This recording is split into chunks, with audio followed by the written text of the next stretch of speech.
Hello, everybody. My name is Ryan Davis. I'm an advanced emergency medical technician and firefighter. Today, I'm going to demonstrate to you how to place an IV in a patient. This is a skill I performed many times on patients in emergency situations. We place IVs in patients in order to administer medication and fluid to them. So the first thing you need to consider when you start an IV is you want to use some hand sanitizer or preferably wash your hands. In the pre-hospital setting out on the ambulance, we don't have the opportunity to do that very well. So we always put on hand sanitizer, make sure we get any germs on our hands off.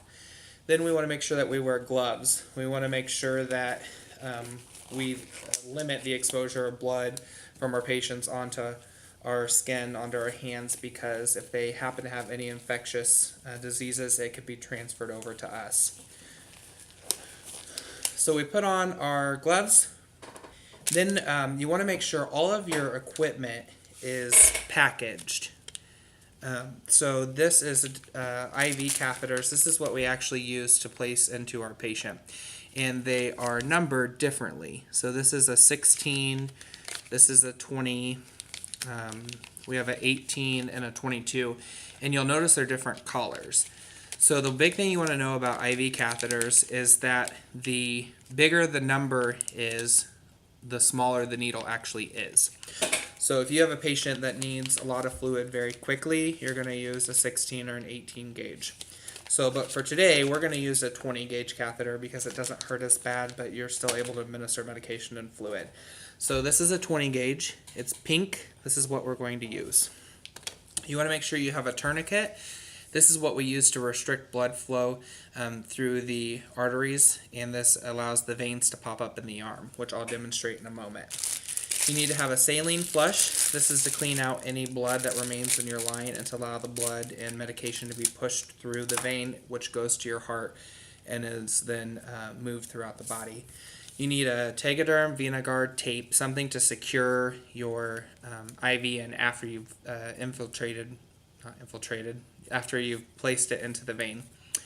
Then you will use an alcohol prep prior to starting your IV. This cleans the area again. You want to make sure everything remains sterile. And then we have this little thing here. It's called a saline lock. This goes onto your IV catheter and is used to control any bleeding, to stop any blood from coming out of the IV site after you've put it in. So the first thing you want to do is find a patient. So I have a patient. She is in need of an IV. You want to introduce yourself to your patient. Ma'am, my name's Ryan. I'm a EMT, and we need to start an IV to give you some medication. Get their permission to do so. Once they give you permission, you're then going to take your tourniquet, place it on their arm, like such. You want it to be a little snug, and then you're going to palpate the skin, looking for a vein. So it'll feel like a nice little squishy area. Once you find that area, you'll then take your alcohol prep. You want to clean that area in circular motions, working your way out. Then you want to wait a second to allow that to dry.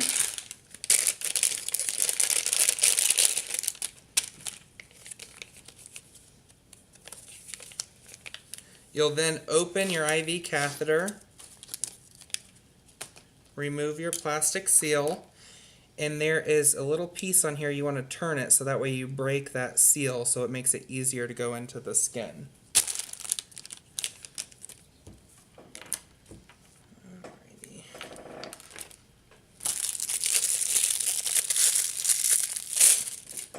So then you have everything ready to go. You want to make sure that the open end of your needle, it looks like a little hole, that's open. That's called a bevel. Then you find the area you're going to poke. Find your spot. You're going to count 1, 2, 3. You'll make a nice little poke into the skin, and you'll see your blood start to fill up in your little chamber. Once you see that, you then want to push your catheter piece forward, and you want to push firmly to stop any bleeding. You then want to get rid of your sharp in a sharps container, and you then take your lock piece, you attach it to the end of your catheter, and then you twist that piece in. Once that's done, you then want to secure that area. So you take your little plastic piece, place it over your area, that's now locked. Once you've done that, you remove your tourniquet, take your flush that we talked about, you're going to place that, make sure you get rid of any extra air, place it in, you're going to push, make sure that it doesn't cause any pain, and then you can also pull back and you'll see blood draw back into that line.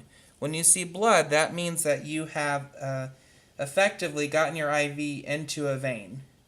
So once that's in there, then you can administer medication or fluid or anything you might need to do. Once you're done with that, you just want to secure that so that way you don't lose that IV site.